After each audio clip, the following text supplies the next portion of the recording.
Hello and welcome to another exciting tutorial. My name is Sanji and today I'll show you how I paint white armor.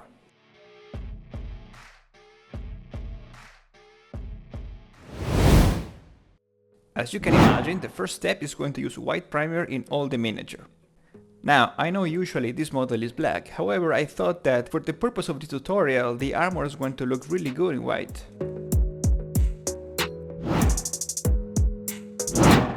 Now for the actual process of painting white, I'm going to start with the shadows. For that I'm going to be using a blue-gray color. In this example is Fenrisian Gray. For this part of the process I'm going to apply the paint in all the deepest zones in the armor. Also I'm going to apply the paint in all the parts that are basically pointing down, because these are the surfaces that are not being touched by light. I'm going to be applying this paint very thin because I want to be careful how dark it gets. However, I'm going to be applying in many layers, many times, depending on how dark I want everywhere to be.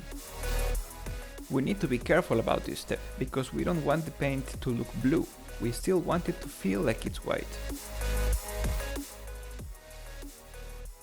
And probably this is a good appropriate moment to explain to you why I'm choosing to use blue. Basically, there is a few ways to paint white.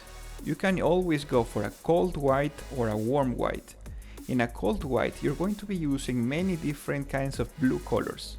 In a warm white, you're going to be using a few yellow colors. And there is a third way, which is the most common use, which is going to be a very desaturated green colors. My favorite style right now is actually mixing all of the three of them.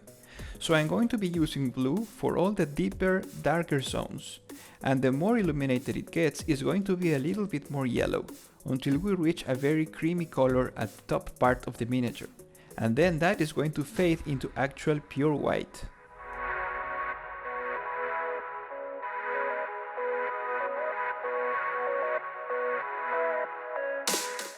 Notice how after I was done with the deeper points of the armor, I went a little bit higher. I want to darken some other parts because they are still a little bit not so exposed to the light. However, because the paint is very thin, I will be able to mix it with the following colors later.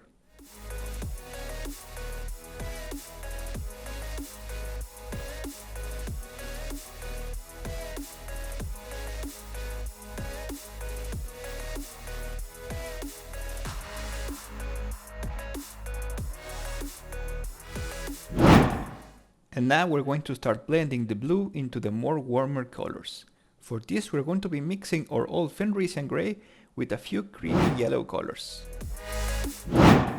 The mix that I will be using is the Vallejo model color Ivory, and that is going to get mixed with the Fenrisian Gray. I'm going to be applying as well thin layers, a few of them, to try to blend it into the Fenrisian Gray that I used before. This is going to be the midtones in general of the armor.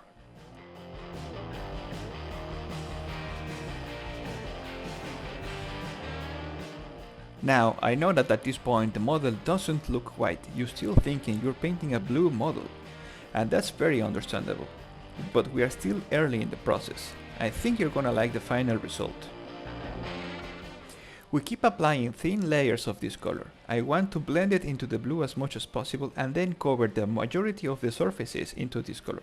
This is going to act as a brighter base for the next colors that I will be using.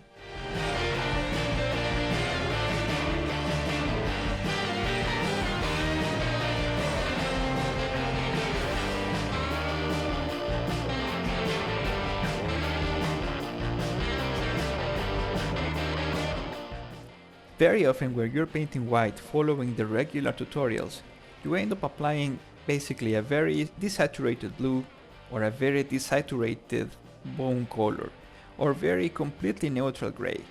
So I think using a mix between the three of them is going to be the best solution for us. As you can see, while I'm applying the paint, it's a lot more opaque, but as soon as it gets dry, it becomes more transparent. Keep this in mind when you're blending your paints. Give it some time to get dry before applying the next one.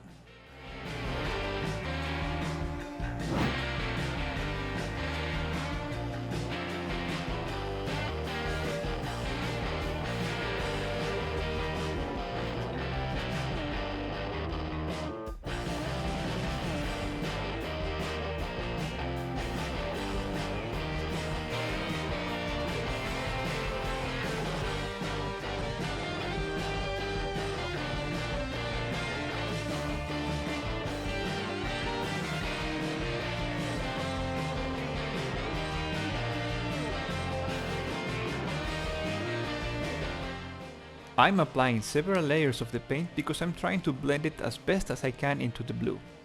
But then I will need the paint to be completely covering the previous color that I had, be it blue or be it the original primer. Then I'm going to continue blending into my next mix.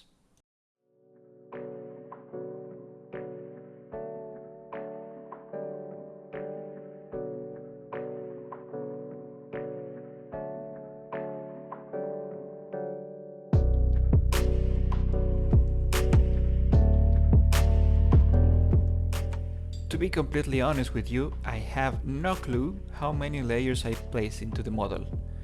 Every time I look at it, I thought I needed a little bit more, so I went and applied a little bit more. But when I'm finally happy with the midtones and shadows blending together, I'm ready to start highlighting it. The highlights are going to be using the same mix, ivory plus Fenrisian grey, however it's a lot more ivory now.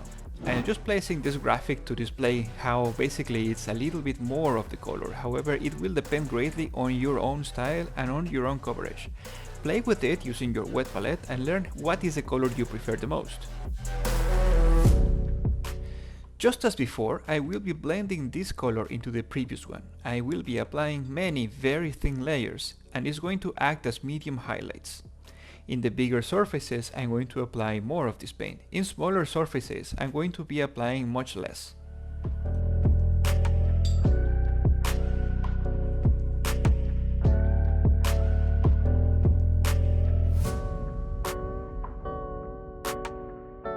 When you reach part of your miniature, like the legs of this model, that has a lot of curves and a lot of edges, it's important to strengthen a lot the contrast that you will have.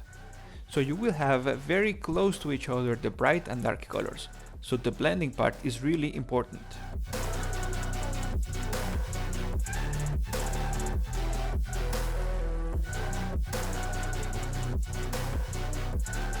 If you reach this part of the tutorial and you're still thinking, okay, it looks nice, but it's not white. I'm not trying to paint blue, I'm trying to paint white. This is not for me, I have to find some other way to paint actual color white. Well, the truth is, you will not find it. Because in the real world, when something is white, what your eyes are actually looking at is a very strong reflection of the light the object is receiving. White is the result of returning to you almost all of the light that the object is receiving. That's why it looks white. But the truth is that the object is also reflecting its surroundings, like a car that is white, like a pearl that is white, like these clouds in the sky that are white. The truth is that they are not actually color white. What you're looking at is like a very desaturated color of its surroundings. So when you look at the clouds, for example, they can be blue, reflecting the sky, or they can be warm yellow, reflecting the sunlight, or they can be whatever color the sky is around them. When you look at a car that is very shiny white, the car is actually reflecting and the surrounding it has. It might be the sky, it might be the asphalt, but it's never actually white. That is why we are trying to create an optical illusion that what you're looking at, it's also reflecting its surroundings, reflecting the environment that could be blue and reflecting an ambient light that should be warm yellow. So that is why very often the tutorials you find are using white or blue. And in this example I'm trying to use both of them so that you feel like you are finally painting something that feels white. Although technically it is not white, it will feel white in the end. In the meantime, in the process, it just feels blue or it just feels yellow, but when you have both of these colors together, your eyes are going to feel like it's looking at something white. I promise.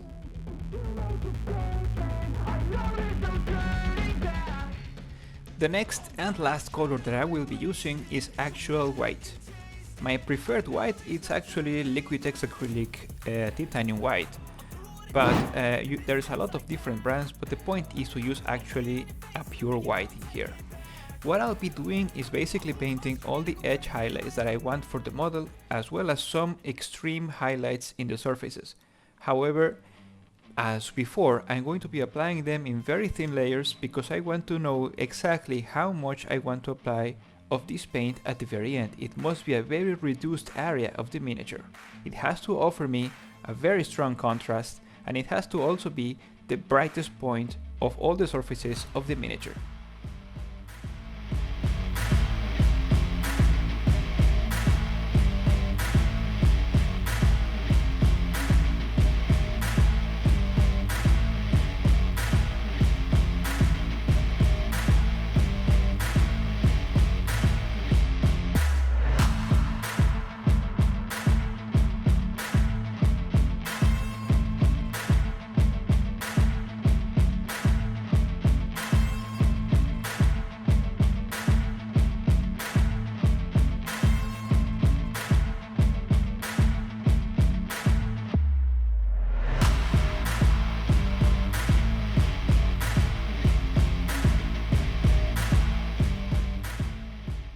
Just like before, the paint is very thin, and I'm gonna be applying, I'm not gonna lie to you, about 6 layers. Because playing with the transparency of the paint and playing with the transparency of each layer, it helps me correct mistakes. Like you're seeing right now, I overdid it in the back of the foot. There's no need to panic when you make any mistake. You just simply go back to the previous color, blend it together, and move on.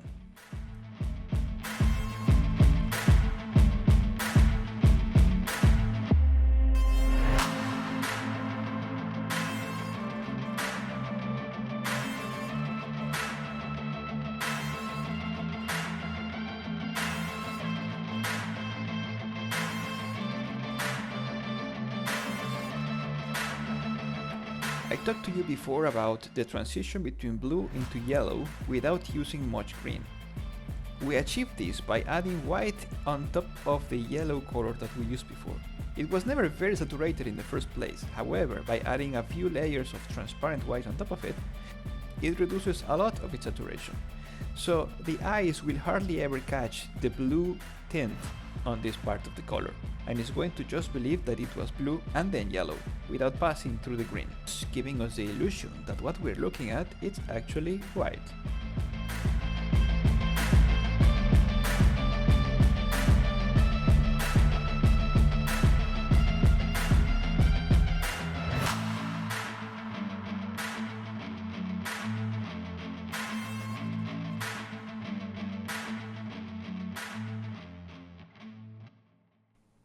If you're wondering why I paint with such a disorder, why I keep going up and down and up and down, the truth is I paint the miniature, I take a look at it, I see if I don't like it, and I go another round of another layer.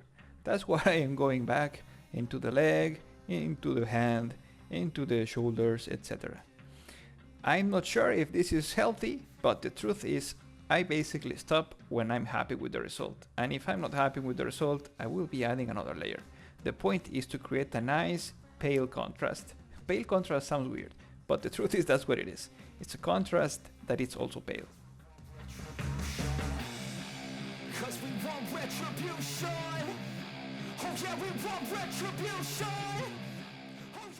But that's about it, guys. Basically, you understood the process. I'm going from a cold color to a warm color to white.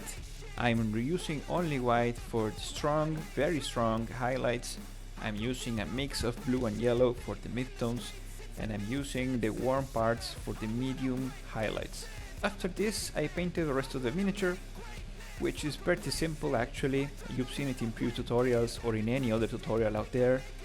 Just red, just black, bone color, a little gold, and some green skin for the little dragon. Also, I'm not very proud of how I paint faces, so I am going to save myself the embarrassment of show you how I did that. But I hope you like this tutorial, I hope you like this method, and give me a like and follow and all that stuff. My name is Sanji, and I will see you next time.